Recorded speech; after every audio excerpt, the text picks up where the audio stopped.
He's not a bat, he's a man who fights crime. And we're gonna watch him fight for a minute at a time. With John and Niall and a guest who doesn't rhyme. It's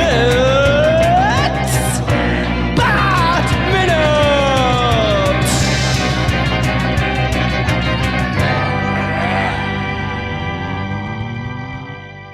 Greetings, citizens of Fair Gotham, and welcome once more to Bat Minute and Robin, the show that takes Joel Schumacher's movie and explodes it wide open for your listening delight and hopefully leaves your ears intact anyway. I am one of your hosts, John Parker. And here I have nothing else to do but pray. It's me, Niall McGowan. Are you living on a prayer? I am living on a prayer. Oh, maybe that was another little nod to John Bon Jovi when he was hanging about the set giving Arnie cigars. He was hanging about the set, giving him cigars, and thinking about Madonna's Like a Prayer. Let's just get everyone in with prayer in there. Yeah, there you go. What more prayers can be in song? I'm trying to think. I can't. Niall, you grew up in Ireland. There must be some religious crap. Come on. That's I was just like, not even through the introductions, and you're trying to go on a tangent. No, we are joined once more by our ultra amazing, very special, turtley guests. We have Adam and Rachel once again. Hello. But we are here to discuss minute 111. It's 111. The minute starts with the bombs being away, and it ends with the scoper fallen. Hey, I did almost feel from the opening seconds of this when we get the shot of the freeze bombs and then Batman's shocked expression, almost feel like we owe an apology to Mr. Freeze. Because remember when Bane was going around planting those bombs, it was bomb, and we were like, what's with the icicle? Why do the bombs have to be shaped like icicles? Right? What the hell is this thing? Branding. Why does everything have to be themed?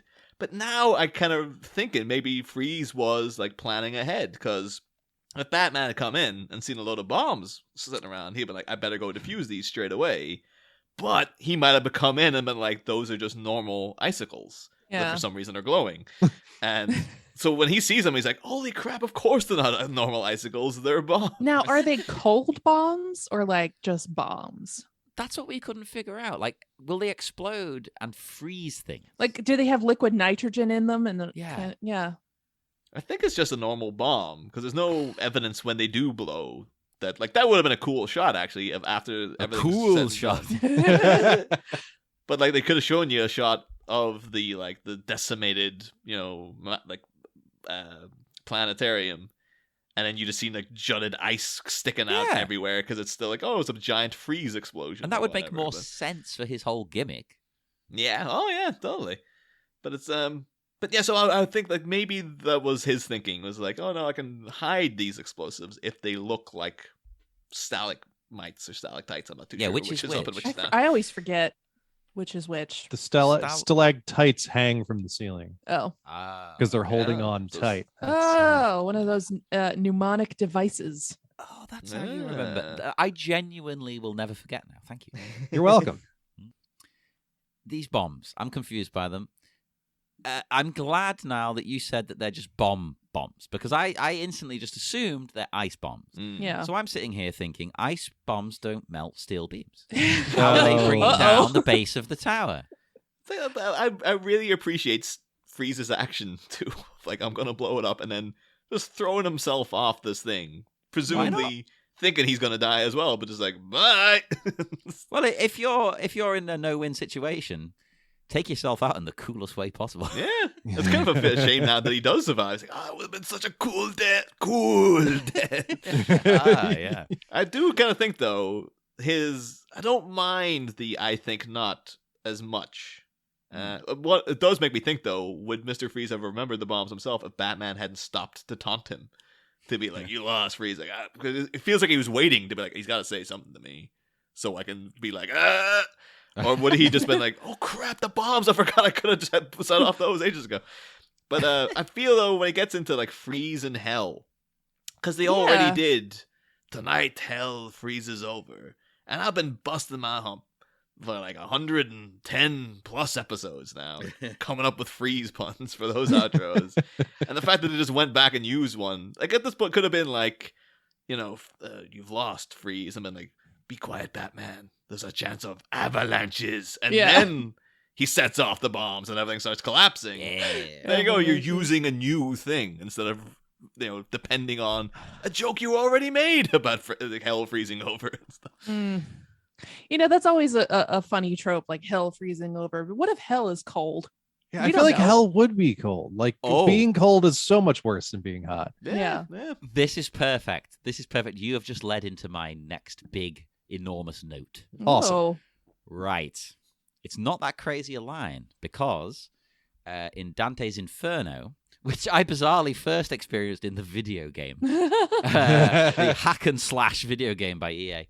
I then went and read it afterwards. But in Dante's Inferno, I've got some text here. Satan is portrayed as a giant demon frozen mid-breast in ice at the center of hell.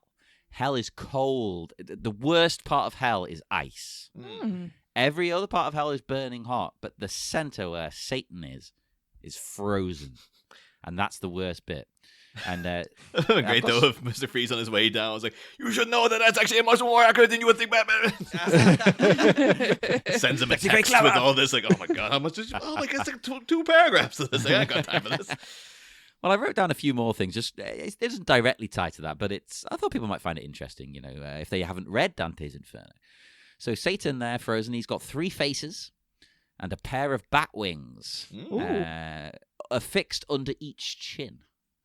What? And as he beats the wings, he creates a cold wind that continues to freeze the ice surrounding him and all of the other sinners who are trapped with him. And you can feel that all throughout hell. Like it goes up, but you don't get frozen by it, but everyone there is getting bitten by the cold eternally.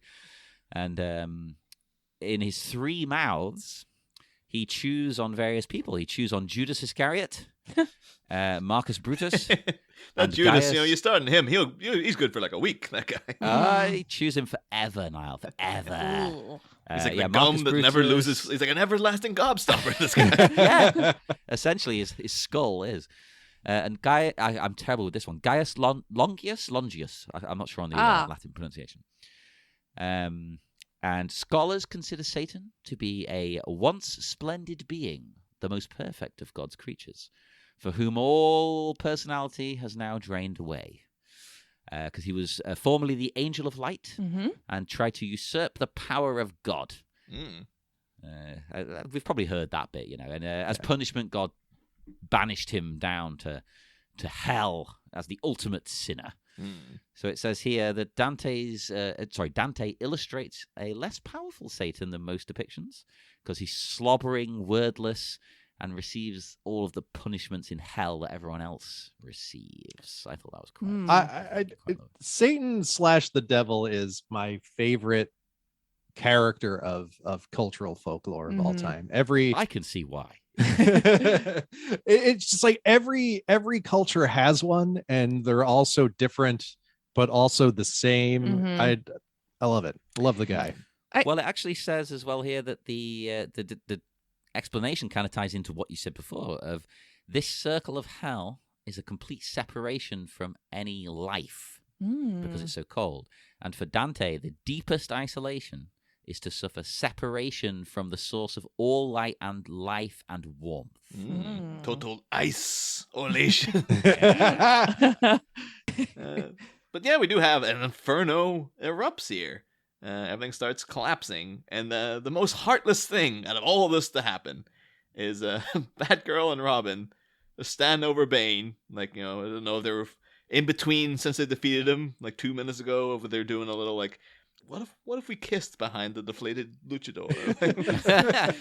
Why they just stand around making fun of him? Like, what the hell are they doing just gawking at the guy? Yeah, what have they been doing all this time? All the 2 hours that we've experienced the last 3 minutes. But I have a rather crude question now. We've talked about throughout this entire movie that Bane is a cook.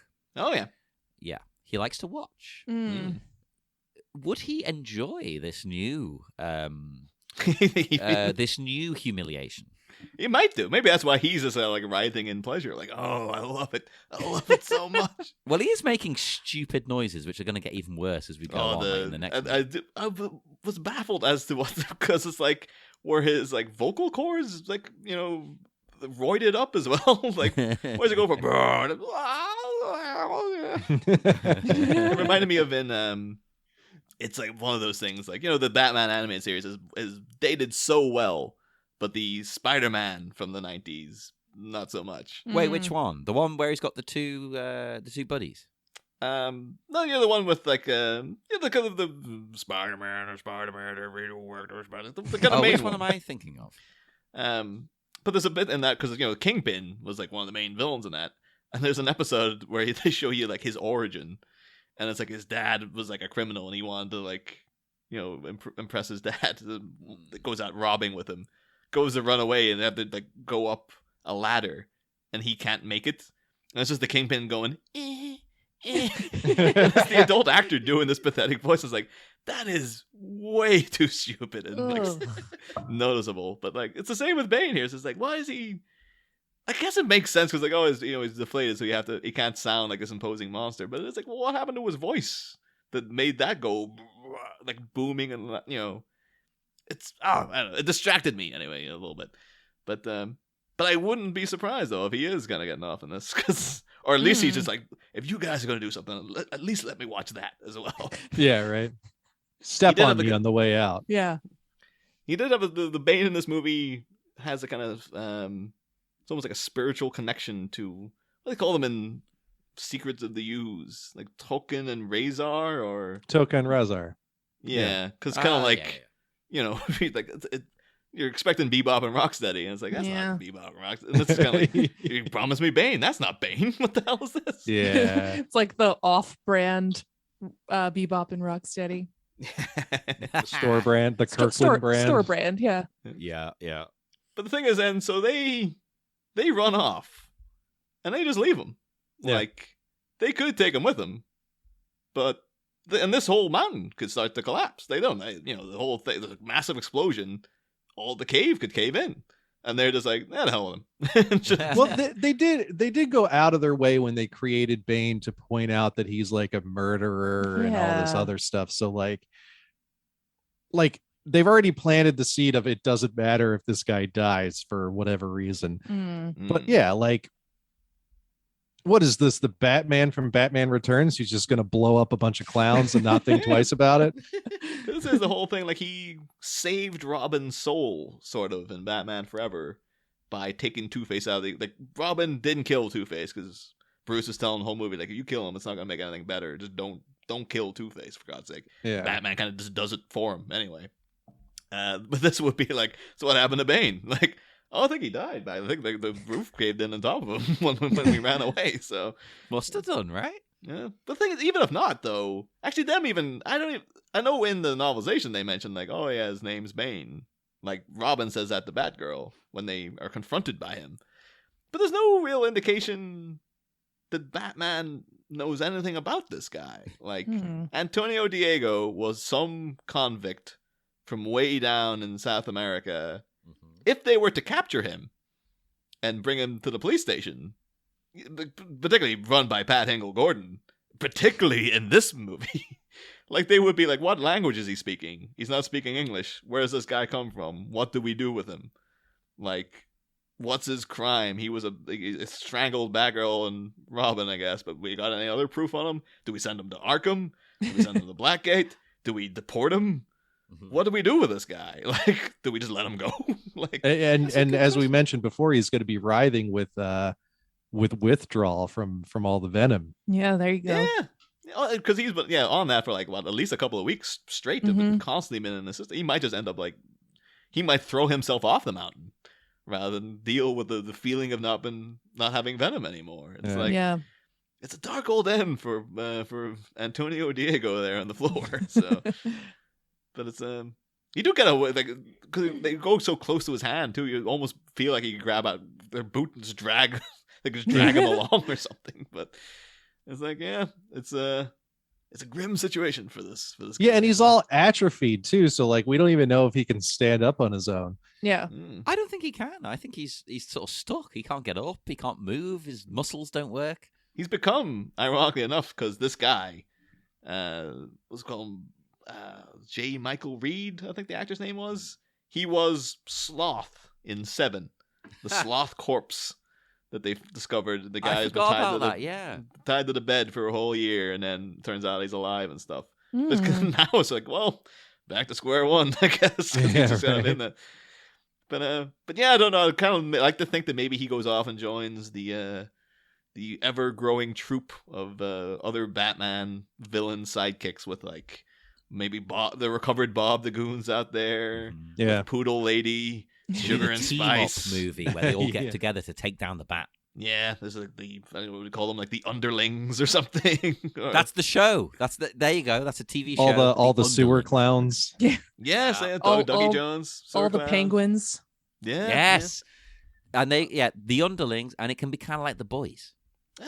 Actually, that Oh, would be yeah. maybe now they got that '89 comic going. Could we just go into DC and pitch like, bring back Poodle Lady, bring back Yeah. people? We know people love Bob.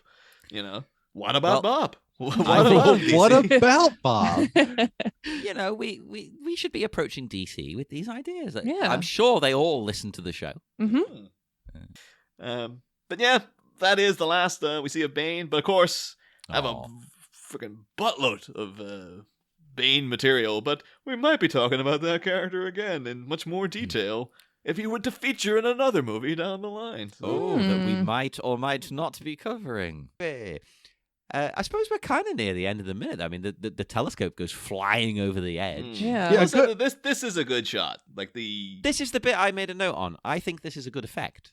the thing I have a problem is in the next minute when it lands in the bottom. That's when it just looks like a telescope. Someone's literally taken an actual like a microscope or something and has gone blonk. Okay, But- I agree. But here, like, put yourself back. Okay, it doesn't maybe not look as good as stuff now, but put yourself back in the 90s. That's really good. I would say even now that looks really good. This is like it looks as if a giant telescope in a giant Yeah. observatory is collapsing. It's like it does the job. I'm going to imagine that was a model. And when you have a shot like that, you can only really do that once unless you build multiple models. Yeah, Sometimes yeah. they do. Like Yeah. when they go to a model shop, they're like, we need 6 of these because Yeah. like 2 of these are the hero shot, and then the rest of them we need enough takes of it blowing up. Yeah. Mm. So then you spend all the detail on the hero model, Mhm. and then the ones that you're going to blow up anyway, you kind of have a little bit of wiggle room with. Yeah. Mm. I'm trying to think. There was like an effect of. I can't remember. We talked about it. Was it in one of the Batman movies, or was it a random other one? But like, there was some effect that could only be done with one take, and it was like a giant explosion like this. And they're just saying to the special effects guy, like, "So what happens if you don't get that take?" It's gonna be like, well, you're gonna have a lot of very upset special effects people sent around because it was screwed if we don't Yeah. get it. So I'm pretty sure it was forever. It might even have been earlier. Oh no, it was this one. It was the Brachiosaurus blown up. They had to actually blow up a giant model Brachiosaurus, and they're just like, yeah, we only got one shot of this. So they had like news crews and everything there to be like, this is a big thing we're doing, is blowing this thing up. It's freaking massive. It's like So it's like in The Simpsons when they're doing the Radioactive Man movie and they're in the place with the acid. Like we can only do this in one take, and it's very, very expensive. The goggles do nothing. The goggles, they do That'd be- nothing. It would be Everything's great if you connected. heard He's Arnie basically shouting that. Arnie. Like, God, my eyes. Rainier, good old Rainier Wolfcastle. Oh, he's so good. No. But yeah, so the telescope begins its rapid descent. And we get like, it's almost like the most emoting from Alicia Silverstone in the whole movie. Where she's like, what do we do now? Like she seems more worried and more like tapped into what's happening than she has this entire film. Yeah. And I mean, this could have been like the 12th take they did that day, and that's the Yeah. one they chose. You know? Exactly. It could be exactly. this was a shot of them seeing the early reviews and what are we gonna do now? Yeah. Pray. Well, yeah, Dick's response kind of works, in the movie and what you're saying. Pray. Yeah. Yeah. But Right. I'm just sitting here thinking, like, nice one, dude. Try something, right? Pray. The thoughts and prayers, I guess. Thoughts and prayers. It's a very American solution to Thoughts the and problem. prayers. Changes his Facebook profile pic to have. Yeah, he's sending, Yeah. sending that text to Bruce. Right? We'll have a specific colored ribbon for this whole Yeah. situation. Oh, he puts like a filter over the bat signal. Yeah. But I think like the very Robin probably is like, don't worry, he's got a grapple hook. He'll be back up in a second. But it did make me think though, like, oh, the idea of Robin praying, it's like, oh, Batman and religion. What religion is Batman technically? And like particularly because he's a man who's traveled, the universe. Is that he's been to Apocalypse. He's met literal gods. He's met the new gods. And it's kind of like, would you be like into the idea of a Christian god? And then it's one of these things though, because like different writers are obviously going to do different spins on it. Because you even have like back in the OG Batman comic when his parents get murdered, it will show you in his origin story him praying by the side of his bed and vowing vengeance and things like that. It's noted that the Wayne tombs usually have Christian crosses on them. Maybe stuff like this. Maybe Bruce was one of those people that was raised Catholic, but is no longer a practicing Catholic.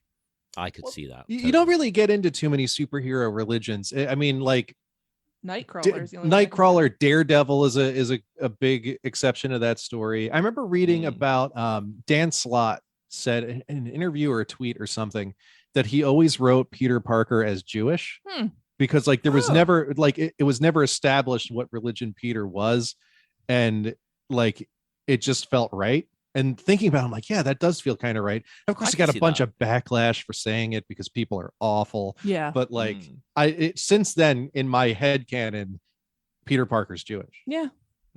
I can. Yeah, that fits. That fits totally. That doesn't feel.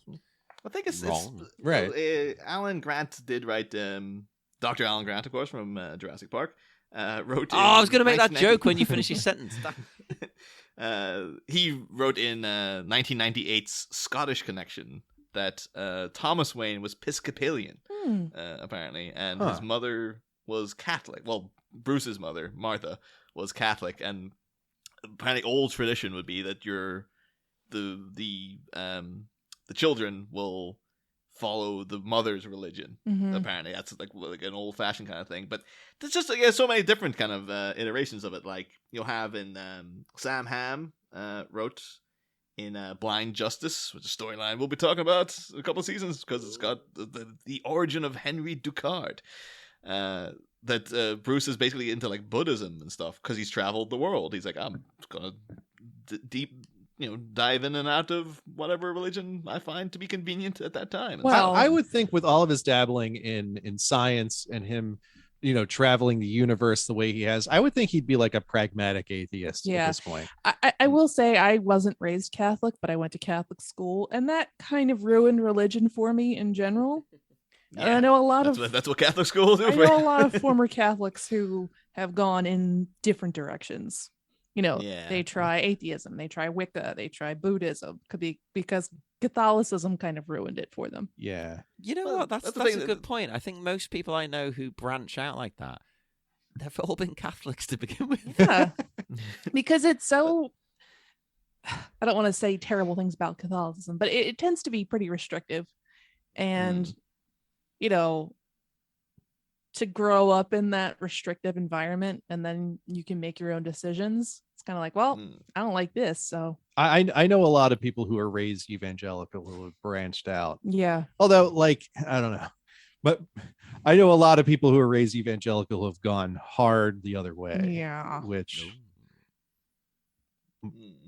but that's a much more philosophical conversation than well, we get within the like I imagine if you're judging by like popular stories and stuff, you do have like things like The Dark Knight Returns has Batman as saying like that when he's back in the suit he's all like the rain is a baptism and all this kind of stuff where he's talking kind of and Frank Miller wrote that. Of course, Frank Miller invested Daredevil with all that Catholicism and stuff too, but you have then under the hood the infamous Jason Todd's alive storyline. And that's got a whole big thing with Bruce is going around and he's just like the idea of someone been back from the dead and resurrection. And his whole thing is just like, there has to be an explanation for it. And he goes to Superman, who, of course, in that point in continuity, had been dead and had come back from the dead. And Batman, despite everything he's been confronted with, he's got Zatanna, all this kind of stuff. He's just like, there's a scientific explanation for it. It's like, I am a man of science. I don't believe in any of this stuff. Magic and religion are basically science we don't understand yet. And that's his whole thing. It's like, no, so that would indicate that Bruce Wayne is like, he's, facts and logic. He's an agnostic. Yeah. Yeah. Facts don't care about your feelings, Clark. He's that kind of guy. But yeah, so that would be, it would seem that would make the most sense for Batman too. It's like, he's been around. He's seen too many diverse things to be like, well, I'm not going to hitch my wagon. And another thing is that is if you study religion, when you study a lot of different religions, you kind of realize A, they're all sort of the same, and B, they're all, I don't want to say nonsense, but I mean, they kind of are. Yeah, not to get into too many personal stories, but I did study a bunch of religions in college, and I had this weird moment of awakening of like, oh my God, it is all kind of screwy nonsense. Yeah. Where I was studying Buddha, or no, it wasn't Buddhism, is Hinduism, and it was like a field study, and I just felt stupid and ridiculous because like I didn't know any of these customs, and I'm you have to wear a hat, you have to do, and I was like, this is all silly, and I was like, but it kind of all is, it's all like, it's all performative. Like if you take yourself out of your comfort zone and get dropped into someone else's, it all feels stupid and silly. So if it's all stupid and silly to everyone else, then it all is inherently stupid and silly. Yeah. But yeah. I also got into some things too. I was just minorly interested in like, because Alicia Silverstone there, very proudly Jewish actress, which is weird too. Because I always thought like, kind of she exudes that kind of rich white, blonde lady. I thought that's kind of waspy. It's acting, Niall. Yeah. But I think even in Clueless, she's Cher Horowitz. It's like, that's a very Jewish name. Yeah. And then, of course, the real name of Winona Ryder as well, Winona Horowitz. But, it's like, so yeah, and Alicia Silverstone's, that is actually a very Jewish name. Clooney, was Catholic, lapsed, went on to seek other things, had a big falling out with the Daily Mail, actually, in the last couple of years, because they published a story about Amal's family wasn't happy that she was going out with a guy who wasn't Druze, which is her family's religion, and they were saying like, in our country we would kill people for hooking up with people who date outside the religion. Yikes. And Clooney had to come out and go like, that is 100% racist, not true, and like, why would you make up that kind of thing? But he's just like, it's the Daily Mail, you make up things every goddamn week. Which is true. The worst of the worst, aren't they? Yeah, the Daily Fail. Yeah. There's two. There's them and there's the Telegraph. They're the two awful ones. Yeah, but then of course Arnie himself, he was Catholic, but he's very like left. He's very liberal Catholic, because I think when he was governor, he was like, I'm Catholic, but like it doesn't affect my policies. Like I'm still supporting like stem cell research and things like this because I believe that to be progress. But then I guess now his daughter, who's of course she's engaged to Chris Pratt. Ultra Christian and things like that. Forgot about that. Yeah, I forgot that he was an insufferable evangelical. Yeah. Yeah. So I don't know if he's stated anything about that, but Arnie seems like a very, he's a Republican, but he's not really a Republican. Like he's about as left leaning a Republican as you can imagine. Well, in his book, he admits he just sort of joined them because he got to America and first saw them on the TV. He was like, oh, okay, yeah, they seem cool. That's but yeah, so I don't know what his feelings are, because apparently Catherine Schwarzenegger is also very ultra Christian. So I don't know if Arnie's just like, well, you just do whatever you want, or if he's engaged in it in any way. But he seems like the kind of guy who probably just rolls with it, right? Yeah. He's like, whatever. Yeah. But yeah. I mean, that was just that little what do we do now? Pray sparked that off. So I don't know. It's such a weird thing to say. Yeah. Don't know if Barbara Wilson here is also Jewish. She takes out like a little yarmulke with bat ears on it and starts praying or something. No. Hey, I could see that being a thing. When I was in Berlin, I went to the Jewish Museum, which is a wonderful museum, beautiful, moving. obviously there's a lot about the Second World War. It's very sad. But then there's this bit sort of on the top floor where there's just sort of modern things. And there was a collection of like weird yarmulkes. There was like one, it was Friends on a yarmulke. Yeah, I've seen a lot of baseball teams, a lot of branded yarmulkes. I think that's a thing. It's a thing, apparently. Yeah, I didn't. Then again, when I used to live in Pakistan, and this sounds awful because I used to live there. I'm not sure the hat that a Muslim wears. I don't actually know the name. There were branded ones of those as well. There's like the brand No Fear would be like a hats and things. That seems okay. That feels like it's against the rules to me. Yeah. It does. I think it probably is. I think it's just like, oh, the kids will buy this. Yeah. But yeah, that's the minute that the end of minutes 111. I don't know. Do you guys have any other notes for minute 111? No, I don't think Not so much.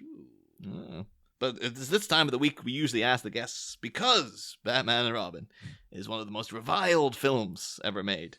We ask the guests like what the worst movie they've ever seen is. So you guys have your answers ready to go. Yeah, we were talking about this earlier, and I kind of decided the worst movie I've seen, aside from Blade Runner, is pretty much any Ridley Scott movie.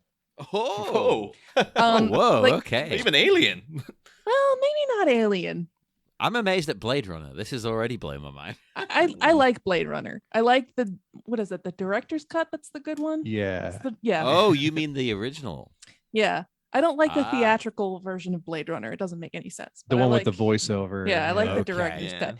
But I'll give you that. I was thinking of the movie Kingdom of Heaven this morning.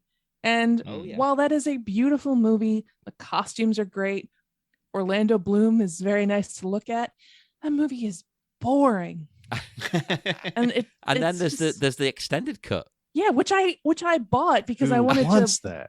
I wanted to see it because I thought, I sort of liked this movie when I watched it, and I remember getting angry that you bought that. Yeah, I was like, why would you bring this into our house? I don't know.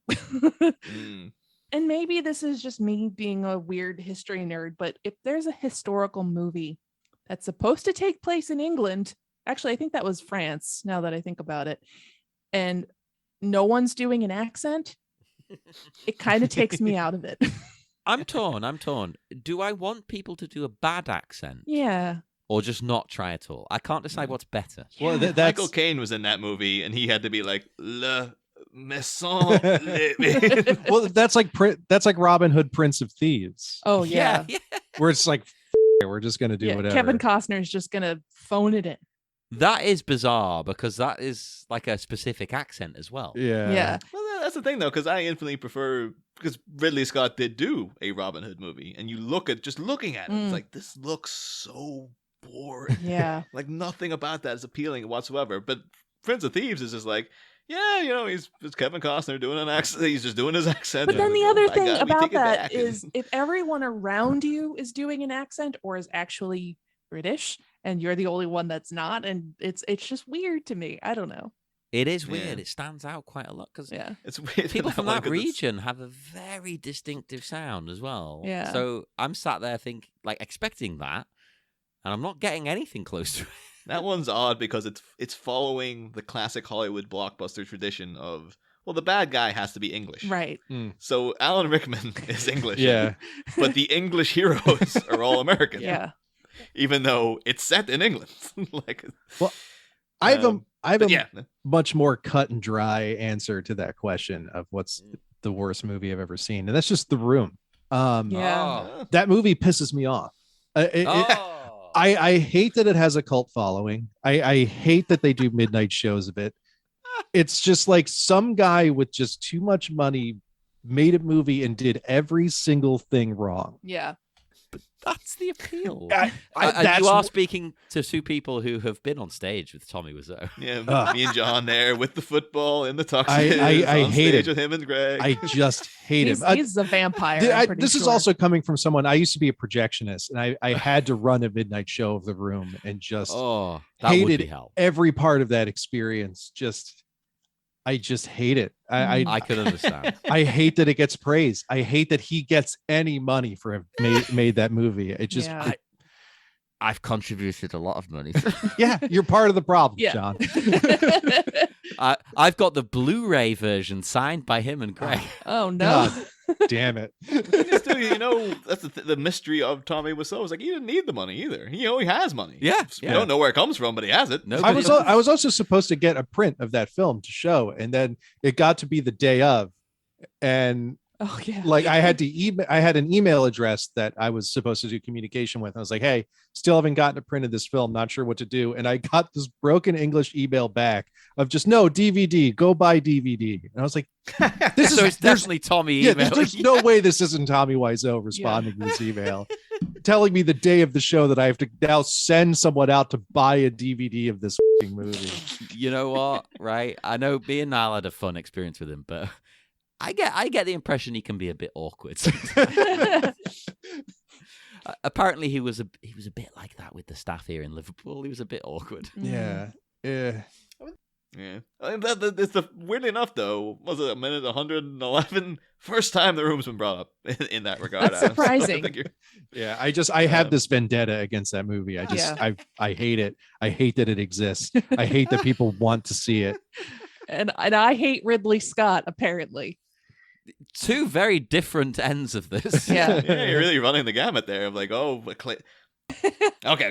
So anyway, to flip it, to go out on a more positive note, we also asked the guests if they're, like some people do love Batman and Robin, if there's a movie that you love that is genuinely regarded by people at large as being bad. Yes. Mine is Tron Legacy. Oh. I know I've only seen that when it came out. So I know people hate it, but I kind of love it. I think it's got really cool visuals and the style, and the soundtrack is so good because Daft Punk did it. But I understand why people hate it. Like the weird de-aging they did on what's the actor's name? Jeff Bridges. It's awful. And you think Hollywood just go, let's not do that anymore, but they keep coming with it. I understand why. I understand why it had to be a young Jeff Bridges because it's Clue and he's like a copy of him. But couldn't it have just been another actor? Did it have to? Did you have to de-age him? I think in Tron you kind of get away with it because it's like, well, it's a digital world Yeah, anyway. he It is looks digital. off. Yeah. But then when you do a movie set in the real world, it's like, that kind of doesn't look right. There's always people too, like more recent ones. Like I don't know if you guys are, Scream was out the other week. And no spoilers or anything, but there is at one point de-aging of actors. I think I've heard about this. Yeah. But it's one of those things too. Like my brother was just like, "Holy crap, that was amazing!" I thought they just hadn't aged since the '90s. And I was like, in the cinema, you could tell a mile away that was like it's all CGI. It still didn't look right. When it's done right, you shouldn't be able to notice it. Like I didn't notice it in Black Widow when they did it on Rachel Weisz. Like I thought she just looked that good because she does look fantastic. But yeah, upon further rewatching, I noticed they de-aged her. But yeah, so Tron Legacy. Yeah. Adam, do you have anything? I struggled with this question, and I think I'm going to land on Ghostbusters 2. We love it. So yeah. So like it's not good company. It's not like universally panned, but I feel like it's critically panned. A lot of people like to try to kind of retcon it. I don't think there's a movies by minute of Ghostbusters 2. I know there's a Ghostbusters minute, but I don't think they ever did 2. No, they didn't do 2. No, two. they did. I think they did a special about 2, but they never did it minute by minute. Yeah, for that reason, I don't think they like it. See, I would love to do that movie minute by minute, but I mean, it's wide open for you. Maybe it could be an age thing with me and Niall, but like, I'm like, what am I, like a year or two older than you, Niall? But we're around the same age. Yeah. We grew up with both of them. Yeah, sort of same together, so we never considered really them to be separate. I think the story of the second 2. one holds up better, and I think it's a really cool premise, and I've always kind of gotten like hung up on it, like the whole bad vibes physically manifesting. I think it's a cool story. I think it's a great movie. I like the whole haunted painting thing, and it's just a lot of ghost heads sort of like turn their nose to it. They're like, it's the less valuable film. Bill Murray Yeah. included. He doesn't Yeah. like it. Yeah. Well, it kind of got glossed over in Afterlife. They act like that movie didn't actually happen. Yeah. They had to have Jason Reitman come out afterwards and say, like, no, that is still Yeah, canon. we just didn't But- mention it. But, But you're like, it- why are they does- talking about these people? Oh, they just did this thing in 1984. It's like, they walked the Statue of Liberty down the street. Yeah.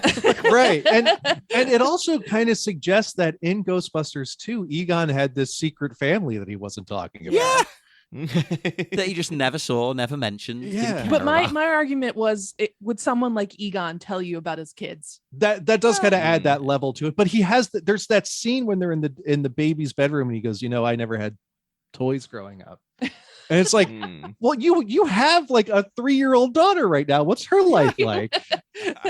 You could be He did also providing that scene stuff earlier for of her. the Yeah. the two kids too, and like let's see what happens when we take away the puppy. It's like, oh my god, Yeah. poor Carrie Coon. What the hell's happening in Yeah. that house? Like, what's I'd this guy like doing? I'd like to think, this is getting sort of spoilery, but like Egon wasn't in the picture much.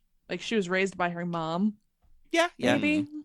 It I don't know. does allude to that he's been kind of following from afar, but Yeah. he's not really been there. Yeah. Yeah. But even was so, great, though, at like the that end seems when- weird. I don't know. Right. It was great at the end when like the big emotional scene of the ghost showing up and Carrie Coon just walks up and like, you straightened all my slinkies. You were never there. You took the puppy away. Tries to you slap were the a ghost. terrible father. Right. And it I've been He was struggling with like- that because like if all of this happened after, like if you retcon Ghostbusters 2, it doesn't make Egon out to be that bad of a guy. But if you keep Ghostbusters 2 in the picture, he's kind of the worst. And Yeah. like I love Egon. Like that character is so close to me. So like Well, he's my favorite character. yeah, so like kind of retconning it in that way just kind of We also don't know how old his daughter is supposed to be. Like I think Carrie Coon was 38 when they filmed, something like that. but they could have aged her down so she was born after Ghostbusters 2. Right. That's I don't pushing it know. though. I don't Yeah, know. Yeah. we don't know. But yeah, I love Um, Ghostbusters 2. It's one of my favorite movies. I like it just as much as Ghostbusters 1. I think Same. I think they bleed Yeah. into each other nicely. I think I think I people give it a I bad think I rap. quote Ghostbusters 2 potentially more than Ghostbusters 1. Yeah. There's lines of Ghostbusters 2 I like come out with like weekly. And I was in a band for years, and we used to cover Jackie Wilson's Higher and Higher, Oh yeah. and it brought the That was- house down every fucking Yeah. That was the time. thing too. That Jason Reitman said like why they didn't address Ghostbusters too much, and he's like, well, people don't really remember anything about it beyond the painting. And I was like, they play friggin' Your Love Is Lifting Me Higher every New Year's Yep. for a reason, Yeah. Jason. It's because everyone associates it with New Year's Eve because of Ghostbusters. Yeah. 2. Well, there's the song, there's the slime, there's the Statue of Liberty. Mhm. All of these There's the- things are remembered. Right. the rejigged Janine with the new do and That's stuff. the Yeah, that is yeah. the Janine. Yeah. Yeah. It's just like, oh no, I think that guy might be living in a bubble or something. Maybe because he knows Bill Murray and Bill Murray doesn't like it. So he's like, oh, I guess everybody really hates Jason Reitman is in Ghostbusters 2. Yeah. Yeah. My dad Oh. said you guys are full of crap. That's Jason Yeah. Reitman. I forgot about that. Oh my god, yeah. Cameron's in there That's the too, right? line that I always love. Anytime I'm at a convention and there's a whole bunch of Ghostbusters, I pull that line out. Yeah. it. My dad says you guys are full of crap. I bet they genuinely like that one. It's better than just going up and going, who are you gonna call? Right, yeah, Oh, for God's sake. Yeah. We still know that they like, oh, we only like the '84 version, so they're just like, what if this really confrontational asshole Yeah, came over? right. That happened to me one time at Comic-Con. I walked up to a bunch of guys who were dressed like Spaceballs. Oh, And I was like, I knew it. I'm surrounded by assholes. And they all just looked at me like I was being a jerk. And I was like, guys. Even I know that, and I don't even like the movie very much. Yeah. Well, But that- anyhow, I love Spaceballs. That is a movie I could watch again and again and again. yeah. Although again, that might be another one for you, Rachel. 'Cause Yeah. I think that movie is generally considered to be bad. So- Well, I mean, I think you could say that about any Mel Brooks movie. Like they're all kind of bad, but they're also I'm very sort of- 50-50 with them. I Yeah. hate Young Frankenstein. Oh, I- wow. That Yeah, wow. I hate the movie it. Young Frankenstein scared the hell out of me. But anywho, I think We'll head off now into the dark, dark night.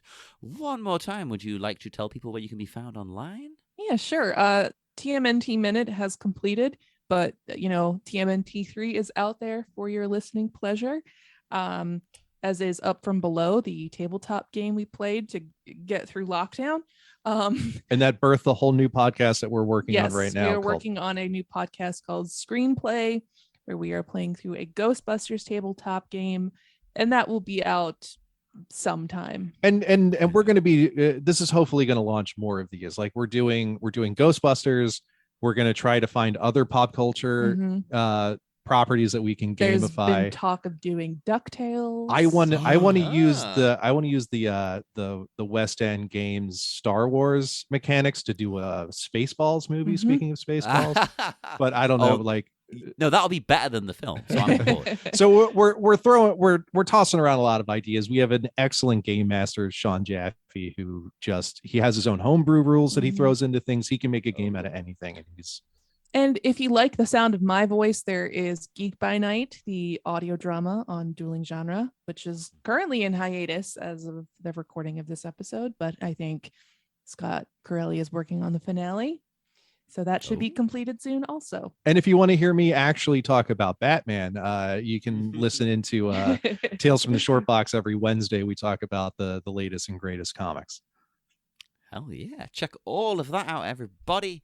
And as usual, come and speak to us on Facebook at the Bat Minute Listeners Cave, Twitter at Bat Minute, Instagram is the Bat Minute, because we got screwed over by someone. It's always the way, isn't it? It is. Someone got there first. How dare they? And look up our network, Sleepy Charlie Media, on Patreon and TeePublic for more wonderful things, bonus episodes, t-shirts, mugs, crap, whatever you want. And hot beverage thermal mugs and free balloons for the kids. Oh, can you get a balloon? Probably not on TeePublic, but Niall, let's make balloons. We're gonna source them. I think Redbubble really spanning out into a lot of random stuff. Yeah, So I wouldn't be surprised if Redbubble started selling balloons. That seems. We'll get on there then. Yeah. And we will see you again on Monday for more Bat Minute and Robin. Next time, up in the air, hurtling with the trajectory of a snapped stalactite, our Dark Knight and doomed descendants suddenly take flight. The gravity-defying grappling gallant then taxis a triumphant trio with ease. But what will they find left of a defrosted Mr. Freeze? We're up and away on Monday, Bat Nights. Same Bat Pod, different Bat Minute.